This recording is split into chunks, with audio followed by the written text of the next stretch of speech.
예, 할렐루야. 오늘 주일 오전 예배 가운데 오신 우리 모든 성도님들 주님의 이름으로 축복하고 환영합니다.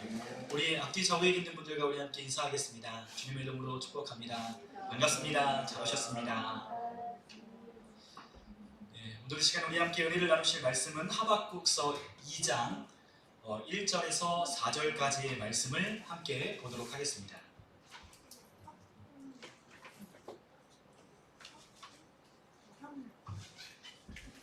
하박국서 2장 1절에서 4절까지 말씀입니다.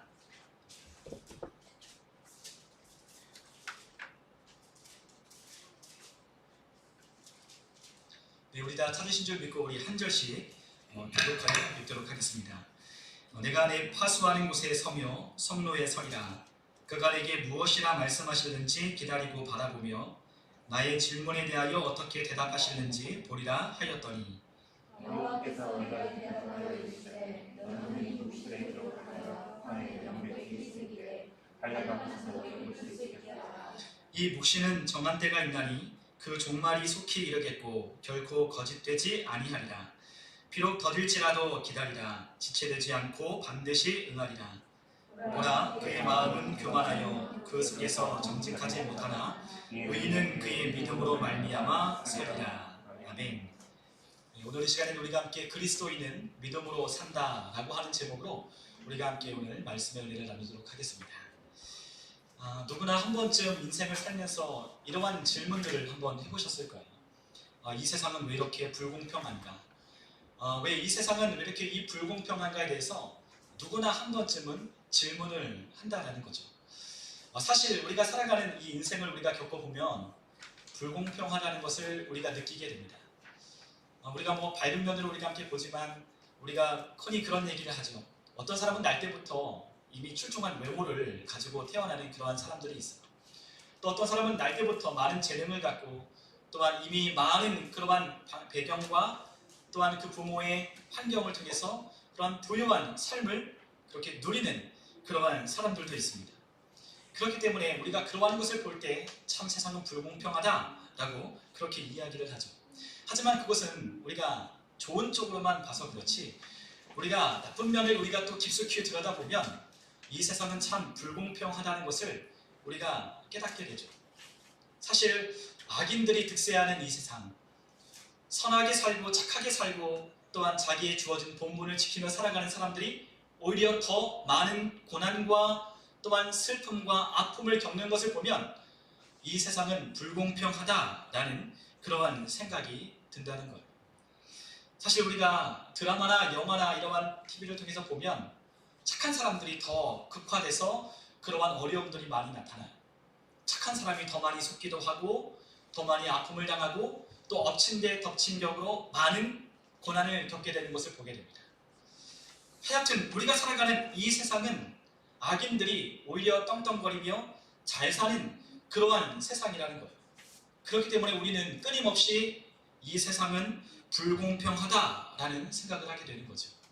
그런데 실제로 우리가 살아가는 이 세상을 우리만 느끼는 게 아니라 많은 사람들이 느껴왔고 또한 인류의 역사가 시작된 이래로 이 세상은 끊임없이 불공평한 것이 반복되어 살아오는 그러한 역사가 오늘 우리에게도 똑같이 펼쳐지고 있는 것이죠. 그렇기 때문에 많은 사람들은 이러한 사실을 인정할 수 없어 이 세상에 대하여 분노하기도 해요. 왜 이렇게 세상이 불공평하냐? 그래서 이 불공평한 것을 내가 가지지 못한 다른 사람들에게 그 불공평한 것을 푸는 거예요. 그리고 그러한 사람들에게 억지로 공평함을 강요하거나 아니면 강제하기도 하죠. 너는 왜 공평하게 안 해? 너는 왜 가진 것을 내놓지 않아? 왜 네가 가지고 있는 이 부를 다른 사람들을 위해 쓰지 않아? 라고 하며 억지로 그것을 강제하고 강요하는 시대가 바로 오늘 우리가 살아가고 있는 이 시대라는 것을 우리가 보고 있습니다. 그런데 문제는 뭐냐면 이러한 불공평을 이러한 해소하기 위해서 공평을 강제하고 강요하는 사회는 결코 건강할 수 없다는 거예요. 인간의 본성이 누구나 다른 사람보다 더 많이 갖고 싶고 더 잘 되고 싶고 더 부자가 되고 싶은 것은 우리 인간이 가진 욕망이자 본성이라는 거죠. 그런데 그것을 억지로 공평하게 이끌어내는 것은 과연 옳지 않은 거라는 거예요. 그것이 아름답지 못하고 그것이 결코 미덕이 될 수가 없다는 거죠. 그렇기 때문에 오히려 이러한 불평한 세상에 대해서 우리가 원망하며 그러한 불공평한 것을 해소하기 위해서 어떠한 그 대상을 찾는 것이 아니라 우리는 이 세상이 불공평하다는 것을 인정해야 하는 거죠. 그래야 이 불공평한 이 세상에서 우리가 어떻게 살아야 할까? 우리는 이 불공평한 이 세상을 어떻게 살아내야 할까라고 하는 그 문제에 대한 해답을 찾게 되는 것입니다. 아무리 다른 사람에게 풀어봤자 그 문제가 해결되지 않아요. 문제를 가지고 있는 그 문제를 내가 또한 우리 스스로가 그 문제를 해결할 수 있도록 내가 그렇게 어떻게 살아갈 수 있도록 하는 것은 이것을 인정하는 것에부터 오는 거죠. 그런데 이러한 문제를 통해서 많은 사람들이 의문을 갖기 시작해요. 어떤 의문이냐? 왜 악인들이 형통하냐는 거죠. 왜 악인들이 형통하냐? 이러한 문제를 끊임없이 반복적으로 제기하면 할수록 세상 사람들은 이러한 결론에 도달하게 돼요. 어떠한 결론에? 하나님은 없다. 신은 죽었다. 라고 하는 결론에 도달한다는 거죠. 아무리 생각해도 신은 공정하고 정의로우신 분이신데 어떻게 이렇게 죄가 득세하고 또한 악인들이 형통한 것을 보고만 계실 수 있는가? 라고 하는 그러한 문제가 해결되지 않을 때, 그러한 의문들이 해소되지 않을 때 결국에는 하나님은 없다라고 결론을 내리는 거예요. 그렇기 때문에 이 세상의 많은 불신자들, 하나님은 없다라고 하는 무신론자들이 내세우는 그러한 이론이 뭐예요? 이 세상이 죄가 관영하고 또한 악인들이 득세하는 이 모습을 보며 하나님은 없다라고 하는 거죠. 우리 그리스도인들도 이러한 문제에 자유로울 수 없어요. 우리 그리스도인들도 재차 우리도 많은 사람들이 그 문제에 대하여 물어봤어요. 왜 선하게 살려고 하는 사람이 고난을 받는가? 왜 하나님의 뜻대로 순종하려고 하는 사람들에게 이렇게 고난이 많고 슬픔이 많은가? 눈물이 많은가? 라는 것에 대해서 많은 사람들이 끊임없이 하나님 앞에 질문했어요. 그런데 그 질문에 해답을 찾지 못한 사람은 하나님과 점점 멀어지기 시작합니다. 그러나 우리는 이러한 문제에 대해서 하나님께서 우리에게 무엇이라고 말하고 있는지 우리는 살펴봐야 돼요. 그 문제에 대하여 오늘 이 시간 하박국 선지자라고 하는 자가 바로 하나님께 우리가 갖는 그 의문을 가지고 하나님 앞에 질문하는 거예요. 도대체 왜 이러한 악인들이 이러한 선하게 살려고 하는 사람들보다 더 잘 되는가? 왜 그러한 사람들이 더 잘 사는가에 대하여 이 하박국 선지자가 하나님 앞에 물었다는 거예요. 우리는 그러한 생각을 할 수 있어요. 왜 하나님의 뜻대로 우리가 살면, 우리가 하나님 앞에 믿음으로 살면 하나님이 우리를 복주셔야지 왜 우리의 삶에 고난이 있고 어려움이 있을까? 라는 그러한 생각을 할 수도 있어요. 하지만 하나님께서 우리의 사정을 또한 우리가 겪는 그 고난을 모르시는 것은 아니에요. 그러나 하나님께서 하시고자 하시는 하나님의 계획이 있다는 거죠. 또한 하나님께서 의도하신 바가 있기 때문에 우리에게 이러한 악인들이 득세하는 이 세상이 존재하는 것을 우리에게 보여주고 있는 거예요. 우리가 이 시대를 바라봅니다. 우리가 살아가고 있는 지금 이 현실을 우리가 바라보면 우리가 이 시대가 얼마나 더럽고 추한 것인지 또한 얼마나 죄가 많은지 우리가 알 수 있어요. 우리가 권력자들의 민낯을 우리가 너무나 잘 볼 수 있는 시대가 바로 오늘이에요. 갖가지 탐욕으로 자신들의 일이 부끄러운 줄도 모르고 그렇게 살아가는 수많은 권력자들, 그리고 사회의 지도층이라고 말하는 사람들이 오히려 부끄러운 줄 모르고 살아가는 그 모습들을 오늘 우리가 살아가는 이 현실 속에 낱낱이 보여주고 있는 거죠. 그러한 사회의 문제를 이 하박국 선지자도 하나님 앞에 질문을 하는 거예요. 하나님 왜 언제까지 또한 어떻게 이럴 수 있느냐며 하나님 앞에 그러한 질문을 하기 시작했어요. 오늘 우리가 함께 유다의 상황을 우리가 함께 보면 그 유다, 그 하박국 선지자가 살았던 그 유다의 상황도 오늘날 우리가 살아가는 시대와 별반 다를 것이 없는 그러한 시대였습니다. 우리가 오늘 읽지는 않았지만 하박국서 1장에 가면 그 유다의 상황이 고스란히 등장해요. 우리가 하박국서 1장 2절로부터 4절까지를 보면 그 유다의 상황, 그 유다가 처했던 그 현실이 어떠한지를 낱낱이 보여줍니다. 우리 한번 하박국서 1장 2절로부터 4절까지 우리 같이 한번 읽어보겠습니다. 함께 읽습니다. 여호와여, 내가 부르짖어도 주께서 듣지 아니하시니 어느 때까지리이까? 내가 강포로 말미암아 외쳐도 주께서 구원하지 아니하시나이다. 어찌하여 내게 죄악을 보게 하시며 폐역을 눈으로 보게 하시나이까. 겁탈과 강포가 내 앞에 있고 변론과 분쟁이 일어난나이다.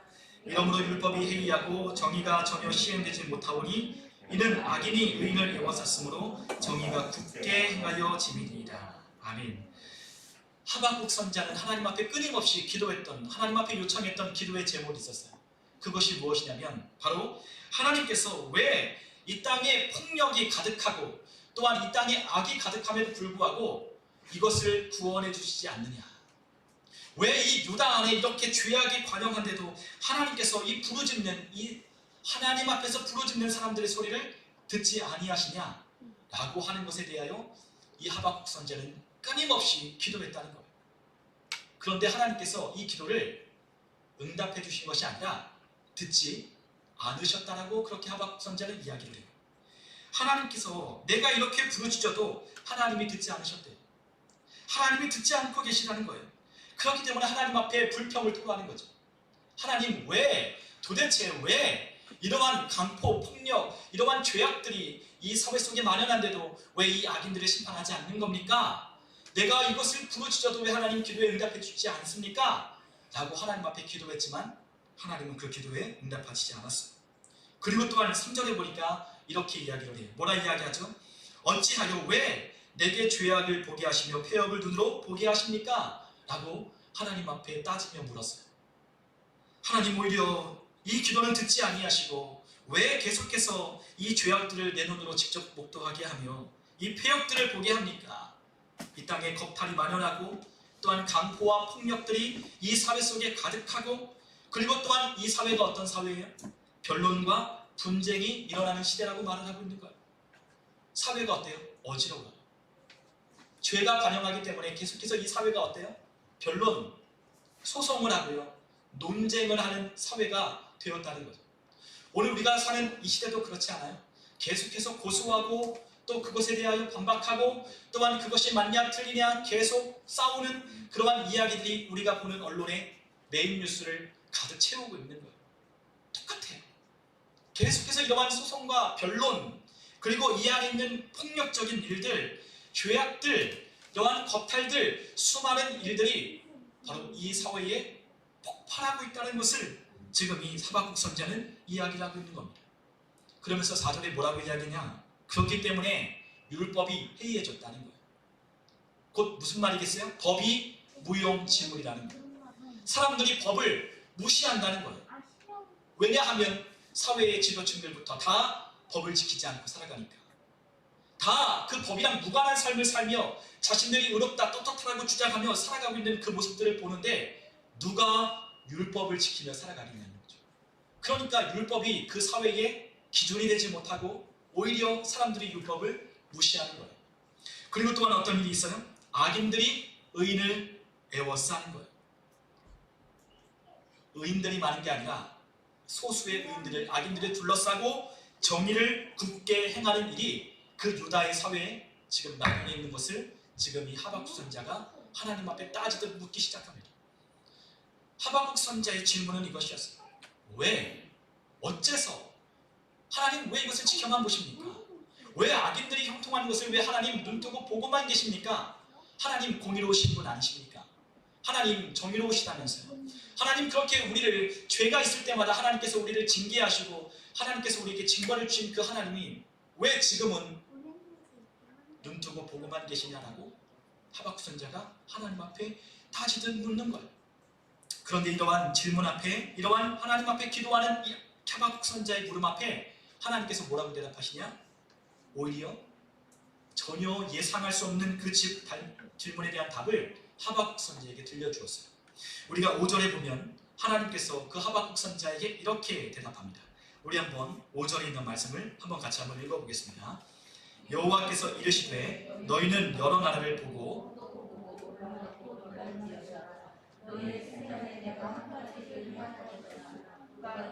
이게 말할지라도 너희가 믿지 아니하리라. 아멘. 여호와께서 그에게 이렇게 말씀하셨어요. 너희는 여러 나라를 보고 또 놀랍고 또 놀랄지어다. 그러니까 놀라운 일을 하나님께서 행하실 거라는 건데 그 놀라운 일을 우리가 살아있는 동안에, 그가 살아있는 그 생전에 하나님께서 그 일을 행하실 거예요. 그런데 그 일을 행할 것이라고 누구에게 말해도 그것을 믿지 못할 일이라는 거죠. 야, 하나님이 과연 그러실까? 하나님은 그런 분 아니신데? 하나님이 과연 이렇게 하신다고? 야, 거짓말하지 마. 야, 말도 안 되는 소리 하지 마. 라고 할 정도로 엄청나게 놀랍고 놀랄 일을 하나님께서 행하신다는 거예요. 그것은 뭐냐? 바로 사납고 성급한 백성, 곧 바벨론 땅에 있는 그 갈대아인들을 일으켜서 바로 이 폭력과 강포를 하나님께서 더 강하게 이 땅을 심판하실 거라는 거예요. 그러니까 지금 이 유다의 폐역을 보고 하나님께서 왜 잠잠히 계시냐라고 묻는 그 질문 앞에 하나님께서 뭐라고 대답하신다고요? 사납고 더 포악하고 더 죄악이 많은, 이해할 수 없는 이 갈대아 사람들을 데려다가 이 유다를 징계하신다라고 말씀하시는 거예요. 6절에 보니까 보라 내가 사납고 성급한 백성, 곧 땅이 넓은 곳으로 다니며 자기의 소유가 아닌 거처들을 점령하는 갈대아 사람을 일으켰나니 라고 이야기해요. 사납고 폭력적인, 그들은 정말로 그들의 군마가 표범보다 빠르고 저녁의 이리보다 사나운, 정말로 자비란 찾아볼 수 없는 그 무서운 그 군대를 일으켜서 이 유다를 징벌하신다는 거예요. 그런데 그들은 어떤 사람들이냐? 11절에 보면 그들은 이런 사람들이라고 그렇게 이야기를 해요. 그들은 자기들의 힘을 자기들의 힘으로 삼는 자들이라. 이에 바람같이 급히 몰아 지나치게 행하여 범죄하리라. 그들은 자기의 힘을 신으로 삼는 자들이었어요. 자신들이 힘을 능력으로 삼는 자들이었고, 또한 이에 지나치게 범죄하는 자들이라고 하나님께서 말씀하십니다. 하박국 선지자가 이러한 하나님의 대답을 듣고 오히려 그가 질문했던 그 질문이 더 의문으로 가득 차기 시작해요. 왜 그럴까요? 오히려 우리보다 더 악한 바벨론 사람, 갈대아 사람들을 통하여 우리를 심판하신다라고 하는 그 말씀이 하박국 선지자에게 더 이해가 되지 않는 거예요. 아, 우리가 악한 거는 알아요. 아, 하나님, 우리가 악한 거는 알겠어요. 하나님, 우리가 이 죄악 때문에 심판을 당하고 하나님의 진노를 받는 건 맞아요. 이해가 할 수 있어요. 그러나 그것이 심판의 도구가 갈대아 사람이라는 것을 나는 이해할 수 없다라고 하나님 앞에 묻기 시작합니다. 하나님, 왜 갈대아 사람입니까? 하나님께서 그냥 하나님이 우리를 징벌하셔도 되는데 왜 우리보다 더 악한 사람들을 일으켜서 우리를 징벌하십니까? 라고 이 하박국 선지자는 하나님 앞에 의문을 띄며 다시 묻기 시작하는 거예요. 하박국 선지자의 질문은 그거였어요. 왜? 어찌하여 이렇게 행하시느냐? 그리고 또한 하박국 선지자의 질문은 또 이것이었어요. 그렇다면 언제까지 이 일이 계속될 것이냐? 라는 것을 하박국 선지자는 하나님 앞에 묻기 시작합니다. 하나님, 도대체 왜 그러십니까? 하나님, 왜 이 악인들이 형통하는 것을 보고만 계십니까? 하나님, 언제까지 이 악인들이 형통하고 득세하는 것을 내가 보아야만 합니까? 라고 하나님 앞에 또다시 묻기 시작하는 거예요. 그런데 그러한 질문을 통해 하나님 앞에 물었던 그 하박국 선지자에게 하나님은 뭐라고 대답하시냐? 하나님은 또다시 이해할 수 없는 말들을 하셔요. 뭐라고 이야기하냐? 오늘 우리가 함께 읽은 2장 2절에 보니까 여호와께서 내게 대답하여 이르시되 너는 이 묵시를 기록하여 판에 명박히 새기며 달려가면서도 읽을 수 있게 하라 라고 하는 것이었어요. 내가 너에게 들려주는 이 계시의 말씀, 이 묵시를 이제는 많은 사람들이 보고 읽을 수 있도록, 달려가면서도 볼 수 있도록 그 판에 새겨서 사람들에게 보여주라는 거예요. 그 보여주는 것은 무엇이었어요? 하나님의 심판과 진노가 임한다는 이야기였어요. 그들은 뭐라고 생각하냐? 아, 우리가 하나님이 선택한 선민이기 때문에 하나님이 설마 우리를 징벌하시겠어? 그리고 우리보다 더 악한 저 사람들을 통해서 우리를 심판하신다고? 야, 우리가 믿는 하나님 맞아? 아니야, 아닐 거야 라고 생각하는 그 백성들에게 하나님은 들려도 외쳐도 듣지 않는 그들에게 이제는 써서 보여주라고 말씀하셨어요. 그리고 하나님께서 뭐라고 이야기하시냐? 3절에 이렇게 말씀하십니다. 우리 한번 3절에 있는 말씀을 한번 같이 한번 읽어보겠습니다. 이 묵시는 정한 때가 있나니 그 종말이 속히 이르겠고 결코 거짓되지 아니하리라. 비록 더딜지라도 기다리라. 지체되지 않고 반드시 응하리라. 아멘. 하나님께서 하박국 선지자에 들려주는 대답은 이거였어요. 정한 때가 있을 것이다. 내가 너에게 들려주는 이 말씀을 이루어질 때가 있을 것이다 라고 말씀하는 거예요. 그리고 이 종말이 속히 이르겠고 결코 거짓되지 아니할 건데 비록 더딜지라도 기다리라라고 말씀하셔요. 비록 네가 생각하기에는 더디 이것이 이루어진다라고 할지라도 그래도 기다리라는 거예요. 왜 기다리라고 하겠어요? 반드시 이루어질 것이기 때문에 기다리라는 거예요. 네가 나를 공의롭고 정의로운 하나님으로 믿느냐? 그건 맞다는 거예요. 비록 지금은 악이 득세할지라도 지금 나는 이 모든 것을 보고 있다라고 하나님께서 말씀하시는 거죠. 그리고 심판하실 때가 있다는 거예요. 그런데 그 심판하실 때가 네가 생각하는 기준에 네가 생각하는 때에 이루어지지 않는다고 그것이 더디 이루어진다고 안 하는 게 아니야. 기다려라.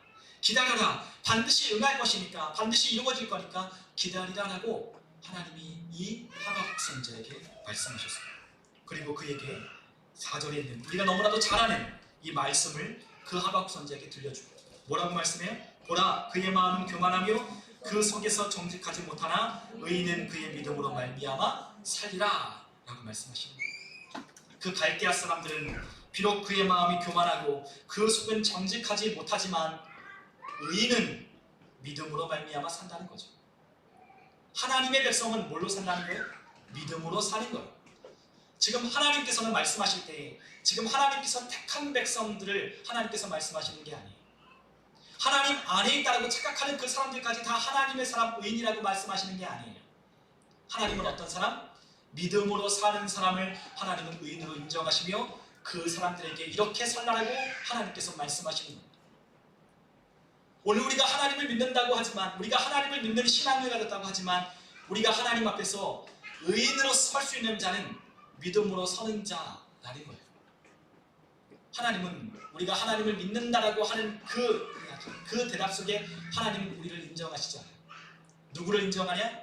믿음으로 사는 삶을 살아가는 자들에게 하나님께서 의인이라고 인정하여 주시는 거예요.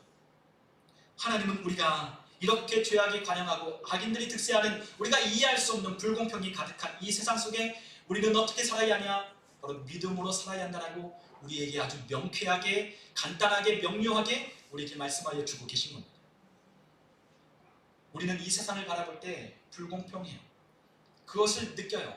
하지만 우리가 이것을 통해서 우리가 어떻게 살아야겠다고 생각하는 게 아니라 하나님은 우리에게 믿음으로 살라라고 말씀할 뿐이라는 거예요. 다른 게 아니에요. 믿음으로 살라고 하는 이 한마디밖에 우리에게 들려주시지 않았어요. 그러면 우리는 그러한 생각을 하게 돼요. 그렇다면 믿음으로 사는 것이 뭘까? 도대체 믿음으로 사는 것이 뭘까? 라고 그런 생각을 하게 되죠. 우리가 믿음으로 사는 것에 대해서 어렵게 생각하는 사람들이 참 많아요. 도대체 믿음으로 사는 게 뭘까? 저도요, 믿음으로 사는 게 뭘까? 어떨 때는 잘 이해할 수 없을 때도 있어요. 도대체 믿음으로 사는 것이 뭘까? 제 안에도 어떻게 그렇게 정의가 확실하게 명료하게 내려지지 않은 그러한 불확실한 것도 저 안에 있어요. 그런데 믿음으로 살라라고 하는 것을 우리가 이렇게 한번 생각해 봤으면 좋겠어요. 어떻게 생각하냐? 믿음으로 산다는 건 하나님이 계신다는 것을 인정하는 것. 그것이 바로 믿음으로 산다는 것을 우리가 생각하면 좋겠어요. 믿음으로 산다는 건 어려운 게 아니에요. 믿음으로 산다는 건 하나님이 계신다는 걸 인정하는 거예요. 이러한 불공평한 세상 속에서 누가 계셔요? 하나님이 계신다는 걸 인정하는 거예요. 또한 하나님은 어디 계셔요? 우리의 가정에도 계신다는 걸 인정하는 거예요. 우리의 일터에도 하나님은 계신다는 걸 인정하는 거예요. 또한 우리가 가는 곳곳마다 하나님은 어디서든지 그곳에 계신다는 것을 인정하는 것이 바로 믿음으로 사는 거예요. 우리가 히브리서 11장 6절에 보면 그 믿음장에 그 믿음에 관한 이야기를 우리에게 이렇게 말씀하고 있어요. 우리 한번 히브리서 11장 6절을 한번 같이 한번 읽어볼까요? 한번 같이 함께 읽겠습니다. 믿음이 없이는 하나님을 기쁘시게 하지 못하나니 하나님께 나아가는 자는 반드시 그가 계신 것과 또한 그가 자기를 찾는 자들에게 상 주시는 이심을 믿어야 할지니라. 아멘. 자, 하나님이 계신 것을 어떻게 해요? 인정하는 자는 무엇을 한다고요? 하나님께 나아간다는 거예요. 하나님이 계신 걸 인정하는 자는요, 하나님 앞에 나아가게 되어 있어요. 그리고 또한 그분이 어떤 분이신지를 믿어야 해요. 우리에게 상을 주시는 분이심을 우리가 믿어야 하는 거죠. 제가 예전에 제가 어렸을 때 우리 집 거실에 걸려있던 그러한 액자가 있었어요. 그런데 그 액자가 어떤 액자였냐? 이런 액자였습니다. 이런 가정 되게 하소서. 제목이 그거였어요. 아마 우리 성도님들 중에 그러한 액자를 걸어놓으신 가정들이 참 많았을 거예요. 저도 우리 집에 그러한 액자가 걸려 있었는데 그 액자에 이런 이야기가 있어요. 뭐라고 되어 있냐면 이 기도의 내용은 이거였어요. 이런 가정이 되게 하여 주소서. 주님이 호주가 되어 아빠는 말씀을 보고 엄마는 기도하며 자녀는 찬송하고 형제는 전도하며 약속된 축복을 받고 본이 되게 하소서. 아빠는 믿음으로 가정을 다스리고 엄마는 사랑으로 아이를 훈육하고 자녀는 순종으로 어른을 공경하여 가정의 지상낙원 꼭 피우게 하소서. 라고 하는 기도문이 바로 이런 가정 되게 하소서 라고 하는 그와 같은 내용입니다. 저는 그것을 보면서 우리의 가정의 호주가 누구시냐라는 것을 배웠어요. 우리의 가정의 호주가 우리의 아버지시기도 하지만 우리의 가정의 진짜 호주는 누구시다? 하나님이시라는 거예요. 그 하나님이 이 가정을 돌보시고 이 가정을 함께 하시며 이 가정을 이끌어 가신다는 거죠. 우리는 그것을 인정하는 것이 바로 하나님을 믿는 믿음 안에 사는 거예요. 우리가 그런 생각을 할 수 있어요. 우리가 이러한 생각을 하요. 우리가 일터에서 우리가 다른 사람들처럼 살 권리가 없는가? 예를 들면 그런 거죠. 우리가 남들이 주일날 일하는데 나도 주일날 일할 권리가 없느냐는 거예요. 우리에게도 주일날 일할 권리가 있잖아요. 우리도 그렇게 일할 수 있어요. 또한 우리가 그렇게 또 생각할 수 있습니다. 우리가 일터에서 다른 사람들처럼 승진하기 위하여 좀 더 많은 이득을 얻기 위해서 편법이나 불법을 사용하는 그러한 것들 나도 남들이 보지 않는다면 할 수 있지 않을까? 라고 그러한 생각들을 또 하게 돼요. 아니면 우리가 이형 식당님도 계시지만 이러한 프로그램 만들 때 남들처럼 좀 더 자극적이고 성경적인 프로그램을 만들어서 사람들에게 인기를 끌면 어떨까? 라고 하는 그러한 생각들을 또 해보게 되죠. 아니면 우리가 또한 직장에서 남들이 하는 것처럼 상사들처럼 나도 다른 사람들에게 고압적인 자세로 내가 원하는 것을 얻을 수는 없을까? 라고 그렇게 생각을 할 수도 있어요. 그런데 우리가 왜 그렇게 하지 않을까요? 왜 그렇게 우리가 할 수 없을까요?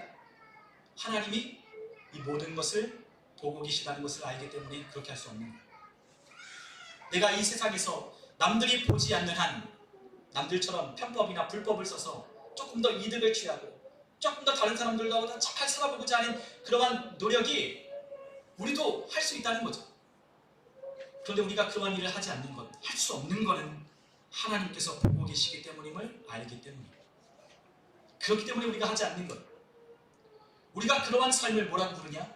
믿음으로 사는 삶이라고 부르는 거죠. 우리의 일터에 누가 계셔요? 하나님이 계셔요. 우리가 일하는 그 주방에 누가 계셔요? 하나님이 계셔요. 우리가 일하는 그 일터 안에 하나님이 계신다는 거예요. 우리의 가정 안에 누가 계셔요? 하나님이 계신다는 거예요. 우리가 하나님이 계심을 인정하며 살아가는 사람들의 삶은요, 죄를 따르는 것이 아니라 이 땅의 악인들을 따르는 것이 아니라 이 땅의 악인들의 형통을 보고 부러워하는 삶을 사는 것이 아니라 그 일을 보면 볼수록 하나님을 더 경외하며 살아가는 거예요. 우리가 잠언 23장 7절에 보면요, 주님께서는 이렇게 말씀하셨어요. 내 마음으로 죄인의 형통을 부러워하지 말고 항상 여호와를 어떻게 하라? 경외하라. 내 마음으로 악인의 형통을 부러워하지 말라는 거예요. 우리가 부러워할 수 있잖아요. 저 사람은 저렇게 하기 때문에 잘 돼. 저 사람은 저렇게 하니까 잘 되는데 나도 저렇게 한번 해볼까? 나도 저 사람처럼 하면 안 될까? 라고 하는 그러한 마음의 그러한 욕구들이 우리 안에 올라올 수 있어요. 그런데 하나님은 뭐라고 말씀하신다고요? 그거 부러워하지 말라는 거예요. 악인들이 잘 된다고 해서 너 그것 보고 부러워하지 말라는 거예요. 항상 하나님을 경외하라고 하나님은 우리에게 말씀하셨어요. 믿음으로 산다는 건 하나님이 계심을 아는 거예요. 우리의 학원에 있는 우리의 이 일터 속에 누가 계셔요? 하나님이 계셔요. 하나님이 계심으로 하나님과 함께 하는 거예요. 하나님이 주시는 방법대로 정직하게 하나님이 원하시는 뜻대로 하나님이 계심을 믿고 하나님이 또한 나의 모든 것을 아시며 나의 모든 상황과 이 모든 행위를 하나님께서 갚아주시고 상 주실 분을 믿으며 우리는 하나님과 함께하는 삶을 살아가는 것. 이것이 바로 믿음으로 사는 거죠. 우리는 믿음으로 사는 것을 우리가 살아가는 그리스도인의 삶의 방식으로 우리는 삼아야 되는 거예요. 우리는 코로나 때문에 우리의 삶에 많은 것들이 무너져 왔어요. 계속해서 연예 언론에서 보도가 되는 이 기독교의 추한 민낯들도 우리가 보게 돼요. 이러한 코로나 때문에 가짜들이 점점 드러나는 시대에 우리가 살고 있어요. 그런데 우리에게도 그러한 것 때문에 우리가 당하는 시련이 있죠. 우리는 예수님을 그래도 믿고 따르는데, 우리가 불법이 아니라 정직하게 믿고자 하는데, 이러한 사람들 때문에 우리가 같이 그러한 고난과 또한 우리를 함께 싸잡아서 욕하고 또한 우리를 그렇게 생각하고 바라보는 그 시선이 불편할 수 있어요. 그러나 하나님은 이것을 멈추지 않겠다는 거예요. 계속해서 이것을 통해서 우리가 또한 내 자신이 정말로 믿음에 있는 사람인가 아닌가를 하나님은 확증하기를 원하시는 거예요. 우리가 지금까지 우리가 너무나 편하게, 우리가 너무나 안락하게 신앙생활했어요. 그러나 이제는 더 이상 우리가 안락하게 신앙생활할 수 있는 시대가 아니에요. 이제는 나의 믿음을 확증하는 시대이고, 또한 우리가 어떠한 믿음을 가지고 살아가는지를 우리가 확증하고 살펴봐야 하는 시대가 바로 오늘인 거죠. 우리는 믿음으로 사는 것이 무엇인지를 다시 한번 생각해 봐야 돼요. 우리의 가정에서, 우리의 일터에서, 또한 우리가 일하는 그 환경 속에서, 또한 내가 만나는 그 사람들 관계 속에서 나는 어떻게 살아가고 있느냐. 하나님은 믿음으로 하지 않는 모든 것이 죄라고 말씀하셨어요. 믿음으로 하지 않는다는 건 하나님이 계심을 인정하지 않는 거예요. 하나님이 계심을 인정하는 사람은 믿음으로 하나님이 우리에게 주신 말씀을 따라 사는 거죠. 우리가 히브리서 11장에는 그 믿음으로 살았던 사람들의 다양한 모습들이 그 안에 펼쳐져 있어요. 그런데 그 히브리서 11장에 우리가 주목해야 봐야 할 사람이 하나 있는데, 그 사람을 오늘 이 시간 함께 소개해 보려고 해요. 우리가 히브리서 11장 24절에서 26절에 보면 믿음으로 살았던 그 사람 모세에 관하여 이야기를 합니다. 히브리서 11장 24절에서 26절에 이렇게 말씀하고 있어요. 우리 같이 한번 읽어보겠습니다. 믿음으로 모세는 장성하여 바로의 공주의 아들이라 칭함받기를 거절하고 도리어 하나님의 백성과 함께 고난받기를 잠시 죄악의 낙을 누리는 것보다 더 좋아하고 그리스도를 위하여 받는 수모를 애굽의 모든 보화보다 아멘. 자, 모세는 어떻게 살았느냐? 모세는 이렇게 살았다는 거예요. 바로의 공주의 아들이라 칭함받기를 거절했어요. 그는 도리어 하나님의 백성과 함께 고난받기를 잠시 이 땅의 죄악을 누리며 살아가는 삶보다 더 좋아했대요. 또한 그리스도를 위하여 받는 수모, 그 장차 오실 그 메시아를 바라보며 애굽의 모든 보화보다 더 큰 재물로 여겼다는 거예요. 주님으로 말미암는 그 고난을 내가 이 땅에서 누리는 어떠한 재화나 보물보다도 더 귀한 것으로 여겼다는 거죠. 그리고 그는 뭘 바라봤어요? 상주심을 바라보는 거예요. 이것이 바로 믿음으로 살아가는 사람의 삶의 모습이에요. 모세는 그렇게 살았어요. 모세는 누릴 수 있는 그러한 환경이 안 됐을까요? 얼마든지 자기가 누릴 건 누리고 하고 싶은 거 다 할 수 있는 그러한 신분을 가진 자였어요. 그런 하고 싶은 거 다 할 수 있었어요.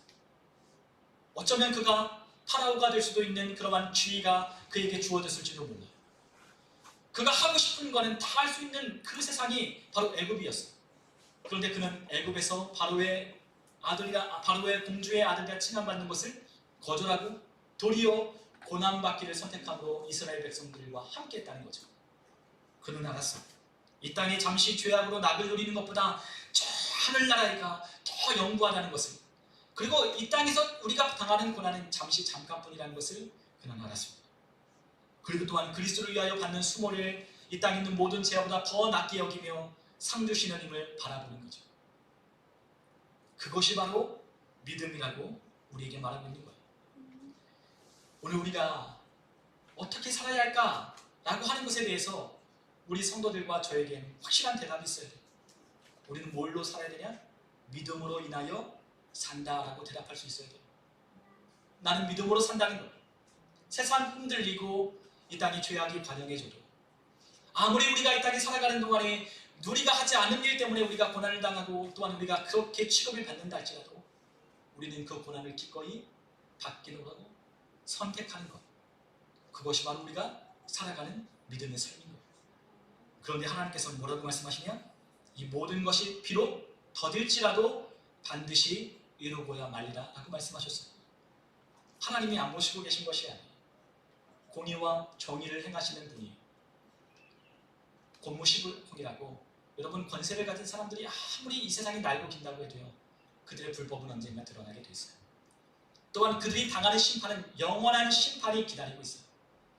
우리는 이 땅에서 우리가 다른 수없는 많은 사람들이 그 죄악을 쫓아가며 그 탐욕으로 이 세상에 배불려 한다 할지라도 우리는 그러한 사람들을 쫓으면 안 되는 거예요.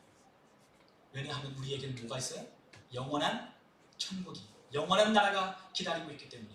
또한 그 정의와 공의를 행하시는 하나님이 우리가 곧 만나야 된다는 것을 깨닫기 때문에 우리는 믿음으로 사는 거예요. 우리 성도들에게 우리에게 때로 눈물 날 때도 있어요. 우리가 애먼 그러한 소리를 들을 때도 있어요. 또한 우리가 억울할 때도 있고요, 슬픔을 당할 때도 있고요, 힘들어 포기하고 싶을 때도 있어요. 하나님 도대체 왜 나에게 이렇게 하십니까? 하나님 왜 나에게 이렇게 하셔요? 하나님 나 이 사정을 아셔요? 하나님 내 이 상황을 주님 아시기나 한 겁니까? 라고 하고 하나님 앞에 원망하고 불평할 수 있어요. 그런데 그 대답은 뭐예요? 하나님께서 믿음으로 살라라고 말씀한다는 거예요. 안다는 거예요. 비록 더딜지라도 이루고야 말거니 너는 믿음으로 사는 것을 택하라는 거예요. 오늘 하나님의 그 말씀이 우리에게 위로가 되셨으면 좋겠어요.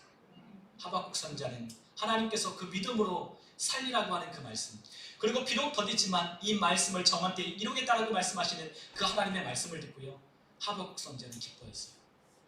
비록 심판이 예정되어 있지만 그 갈대아 사람들을 통해서 이 땅이 쑥대밭이 될 것을 알고 있었지만 이 예루살렘 성이 파괴되고 또한 이 땅에 있는 사람들이 많이 포로로 끌려가고 이 땅에 아무것도 남지 않는 황폐한 황무지가 될 것을 그는 알았지만 그는 그럼에도 불구하고 하나님을 찬양하는 거예요. 왜 그럴까요?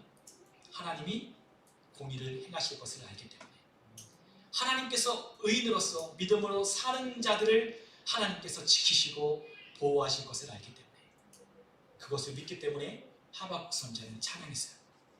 오늘 우리에게도 하나님을 찬양해야 될 이유가 있다면 이것이, 우리가 당하는 이 고난, 우리가 당하는 이 어려움을 보고 우리가 고난에 빠져서 우리가 낭망하고 좌절할 것이 아니라 하나님을 바라보는 거예요. 그리고 다시 믿음으로 살려고 우리의 삶을 재부팅하는 거예요. 우리의 가정에서부터 다시 시작하는 거예요. 이곳에서 예배드릴 때 누가 계셔요? 하나님이 계심을 인정하며 예배하기 시작하는 거예요. 우리의 일터에 누가 계셔요? 우리의 거래처에 누가 있어요? 하나님이 계심을 인정하고 그들을 대우하는 거예요. 또한 우리가 가르치는 학생들과 우리의 일터 속에 누가 있어요? 하나님이 그들에게도 역사하고 있음을 믿으며 하나님의 선하신 일을 바라보며 하나님께 묵묵히 기도하며 가는 거예요. 하나님은 우리를 통해서 믿음의 역사를 이루실 거예요. 그리고 그 믿음으로 산 자들에게 하나님은 뭘 주시냐? 상을 반드시 주실 겁니다. 오늘 우리 모든 성도님들에게 비록 우리가 당하는 이 어려움들이 이미 예정되어 있고 이러한 것을 통해서 우리가 더 많은 어려움들이 있을지 모르지만 그럼에도 불구하고 우리가 기뻐할 수 있는 이유는 하나님이 여전히 나와 함께 하시고 계시다는 것을 믿으며 우리 성도님들 기뻐하셨으면 좋겠습니다. 우리 모든 성도님들 믿음으로 살리라고 하는 이 결단을 가지고 우리가 함께 살아가는 저와 여러분 다 되시기를 주님의 이름으로 축원합니다. 우리 시간 함께 기도하겠습니다.